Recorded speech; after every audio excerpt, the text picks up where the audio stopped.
This episode is brought to you by Hasa. Liquid is clearly better. Liquid chlorine is the highest purity, works immediately, has no added cyanuric acid or calcium, and it will leave your pool safe, clean, and clear. And by the Bottom Feeder professional grade battery powered vacuum system. It sucks to clean pools, so cleaning pools sucks less. Get $100 off with code DVB100. This episode is brought to you by Skimmer, the #1 pool service software in North America. With Skimmer, you can streamline your schedule, grow your revenue, and keep your customers coming back with 5-star service. Whether you're a one-person operation or an established team, Skimmer is your partner in success. Visit getskimmer.com/poolguy to try Skimmer for free for 30 days. The Pool Guy Podcast Show. The Pool Guy Podcast Show. The Pool Guy Podcast Show.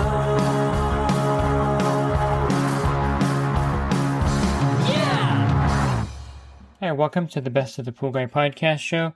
In this episode, I'll be joined by Fred Schweer of PoolRx.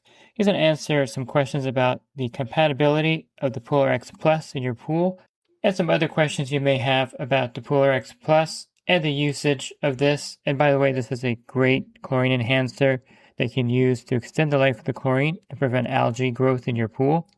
Are you a pool service pro looking to take your business to the next level? Join the Pool Guy Coaching Program. Get expert advice, business tips, exclusive content, and get direct support from me. I'm a 35-year veteran in the industry.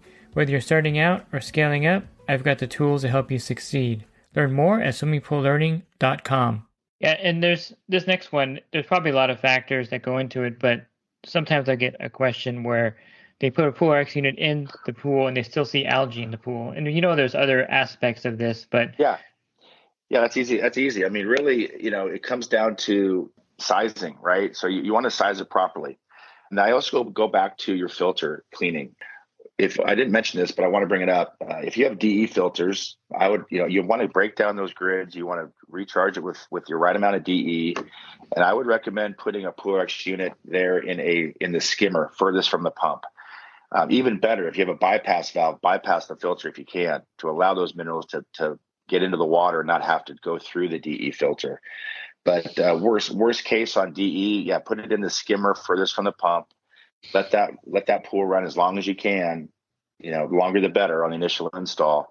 And then realize that you may notice your filter pressure goes up. It's going to come back down in the next couple days as that mineral dissolves through the DE, and you'll be good to go there. But when it comes to, hey, I put a PoolRx in and I still have algae. Well, we got to start. Let's start back with normal pool chemistry. So you make sure your water's in normal ranges. Make sure that you have a clean filter and you use the right size unit based on the gallons. Make sure that you have free chlorine residual, and all those. Those are the factors we have to start with.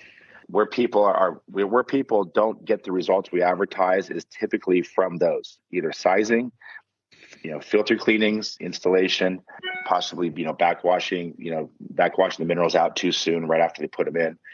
So those are the typical factors where people go wrong because they've missed a step on sizing, installation, and maintenance. One more note that if say you undersized it, say you had a 25,000 gallon pool, you put a blue unit in there, and you're not getting the results. Well, if it's been a few weeks and you're still seeing algae, you can go ahead and add a booster. So if algae is still there, you add the booster, and that'll get your mineral concentration up enough where algae can't grow, and you'll be off to the races. And so the best place to put the unit, a friend of mine that had a new employee, he just put the PoolRx units in, hired somebody. 3 weeks later, the new employee threw all of them out of the skimmer baskets because he didn't know what they were. And I find that I prefer them in the pump basket because they're safer. I've only had a couple customers clean their pump basket and throw it out. They're like, hey, there was something in my pump basket. I don't know what it was, and I took it out. But rarely does that happen. But I think I get that question too. The concept you have to understand is we want the minerals to dissolve, out of the unit through the filter and into solution in the water. It's gonna, my recommendation is the pump baskets. If you have a sand or cartridge filter and it's clean, pump basket's the easiest way to do it. If you have a DE filter, I recommend putting it in the skimmer for the first, if you're only there once a week, put it in there, come back the following week, it'll be empty, and then go ahead and transfer it to the pump basket. And the other thing is tell your customers, hey, there's going to be a PoolRx unit in your skimmer or your pump basket. Please leave it there. That's on purpose. Don't throw it away. So just remind your customers that. I've also heard of some folks, tying it to the skimmer. It's up to you. But yeah, again, skimmer or pump basket is what it's designed for. The more flow over the unit, the better. So ultimately, the pump basket has all the water from the pool that goes through there. So it's going to be better in the pump basket. But for initial install, the skimmer is a great place for it too. One note on that, guys, make sure that you're running your pump long enough after you put this in, and so it's also going to depend on flow and that's an important factor. You want all the minerals to dissolve.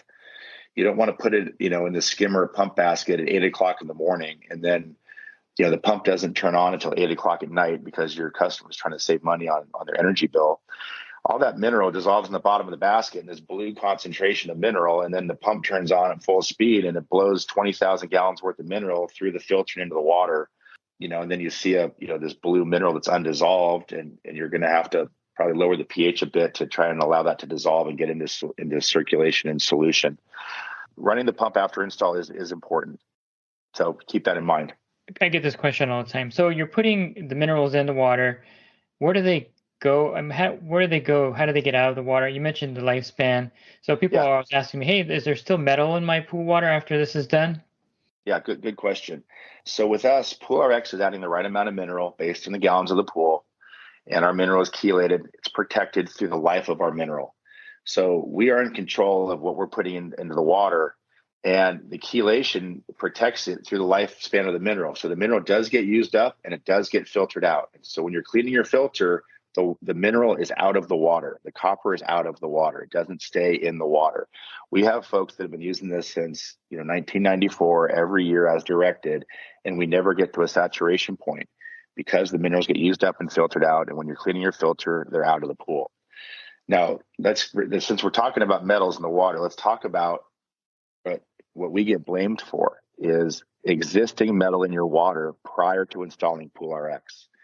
What I hear is, hey, I put a PoolRx in and it stayed in my pool. Well, that's not the case. What the case is you had existing metals in your water. Someone will say, hey, I put a PoolRx in and I shocked my pool and I started seeing some brown spots on the surface. Well, you have iron in the water. Or I see some black spots or staining or some purple. Well, you have copper in your water. So if you're in a scenario or in a part of the country where you're unsure what your fill water is, if obviously well water is notorious for metals.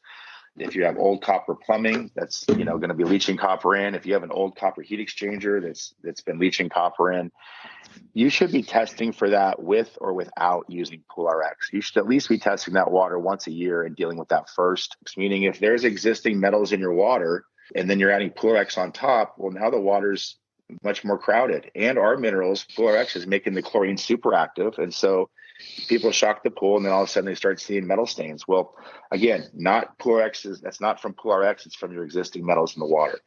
So to reiterate, test for metals first if you're in a market that you're concerned about that. We recommend publicly a product called See You Later by Periodic Products. It's a fabulous product. It's a little polymer baggie that drops in the skimmer basket.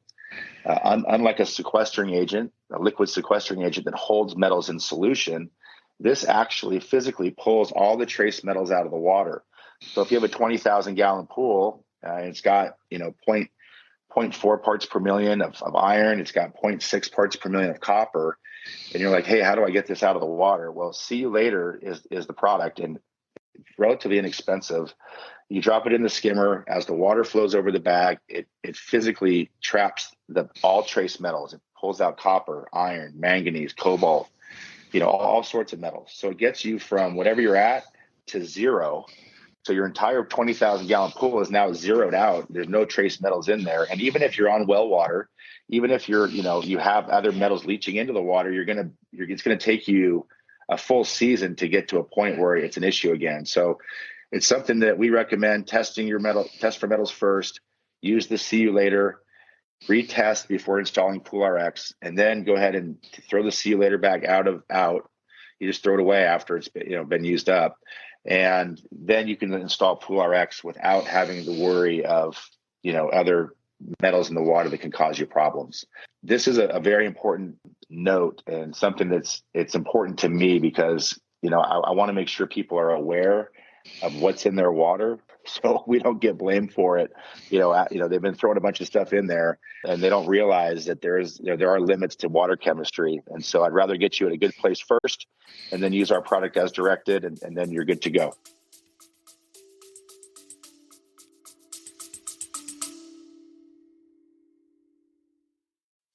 And the Pool Guy Podcast Show has teamed up with UPA to bring you affordable, reliable liability insurance starting at just $64 a month. Get up to $2 million in coverage, and the members of my coaching group get an even lower rate. Protect your business and your peace of mind. Sign up with UPA today by clicking the link in the podcast description. And a few later, I think they recommend 30 days to get all the metals out, which is fine if you put it in the beginning of the season. Yeah, you can do it in the off season, the beginning of the season. I've seen it work. It depends on flow, right? So They have two products. They have one that goes in the skimmer. The more flow over the bag, the faster it will do its job. That's the 1 part per million. They have a 4 part per million that can go in the pump basket. And it has a little gator egg, they call it. That's going to pull it out much faster because of increased flow. And so if you're in a hurry, I've seen it come out as quick as 10 to 14 days with the little 1 part per million bag. So it's really a great little product that we highly recommend. And then on the same note, after you put the PoolRx unit in the pool, you can no longer get an accurate copper reading. Is that correct? That is correct, David. And that goes back to our chelation. And so that's why we say test first. As long as you're at 0.2 parts per million or less of copper, you're good to install PoolRx. That's the lowest level on the test kit. And then to your point, after you put PoolRx in, you're not going to get an accurate reading. The chelation is so strong that the reagents, even the new spin lab test, the liquid reagents, the test strips, it's going to be inconsistent. You're not going to be able to rely on the results because the chelation is so strong. One day it might be 0, the next day it might be 0.6. So it's not something that you should worry about. If you show, hey, I just put a PoolRx in and it doesn't show any copper, don't worry. It's in the water. You just can't see it. And if you also, to that same point, if you just put if you put a PoolRx in and you didn't have any copper beforehand, and now your copper is at 0.6 or 0.8, don't worry. It's normal. The copper is chelated. It's protected. You don't have to treat for it. So yeah, that's another important point.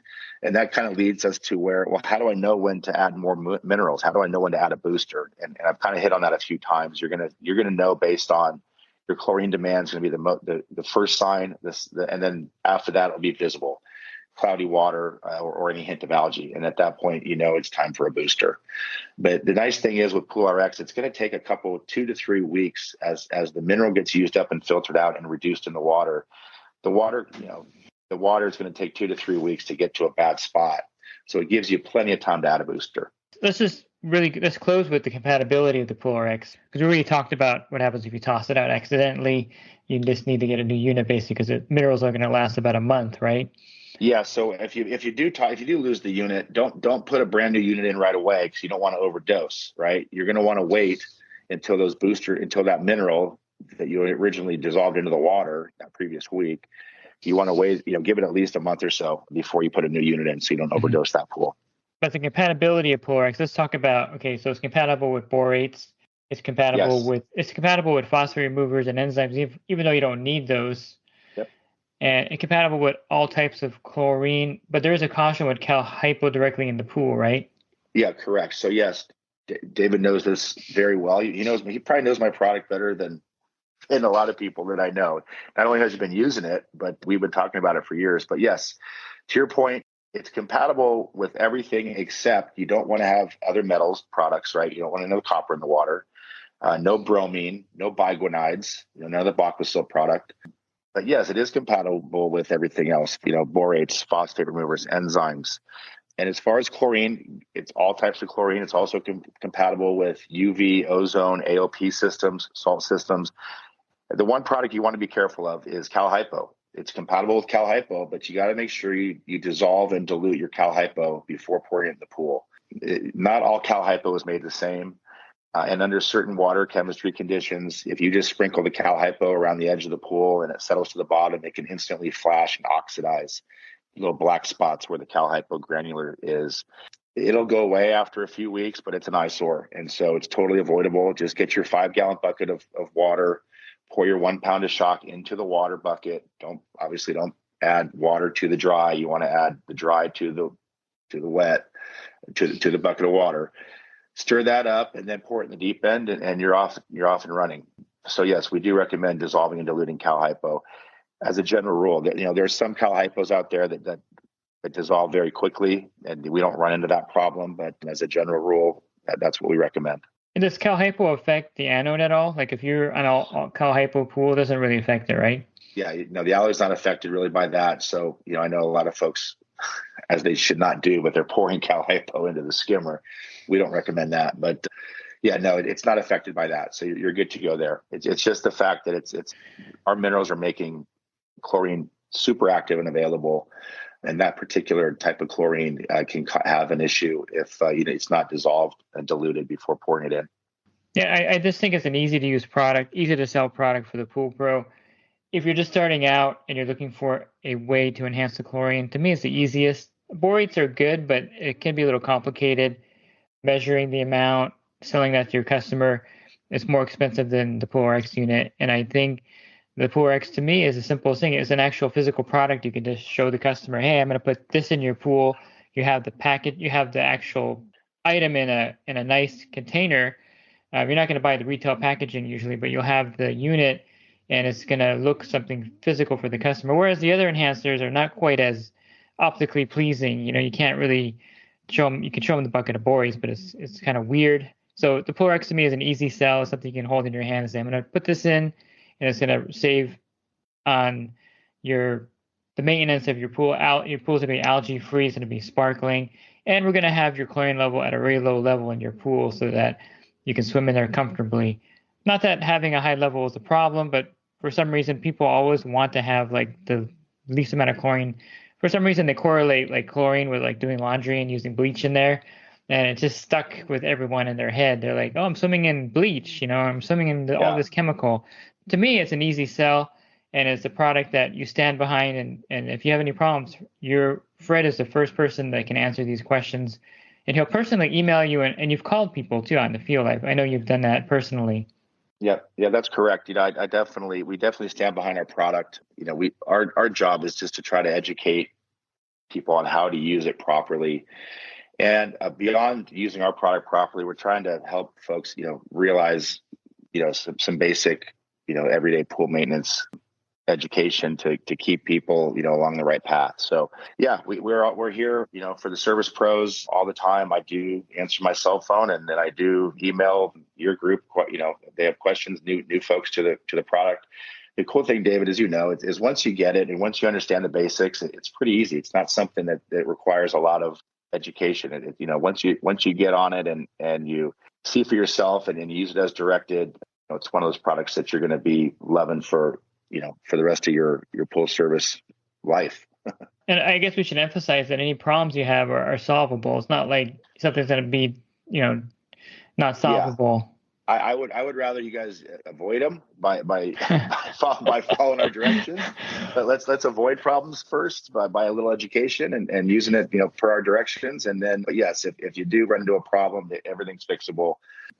But yeah, it's very easy to use if you use it as directed, and that's kind of where we got to start. And if you're looking for more podcasts, you can find those by going to my website, swimmingpoollearning.com. On the banner, there's a podcast icon. Click on that, and over 1,900 podcasts will be available for you to listen to at your leisure. And if you're interested in the coaching program that I offer, you can learn more at poolguycoaching.com. Have a great rest of your week, and God bless. This episode is brought to you by HASA, providing products that deliver clean, healthy water for every aspect of everyday life. The bottom feeder battery-powered vacuum system, portable, powerful, and only weighs 12 pounds.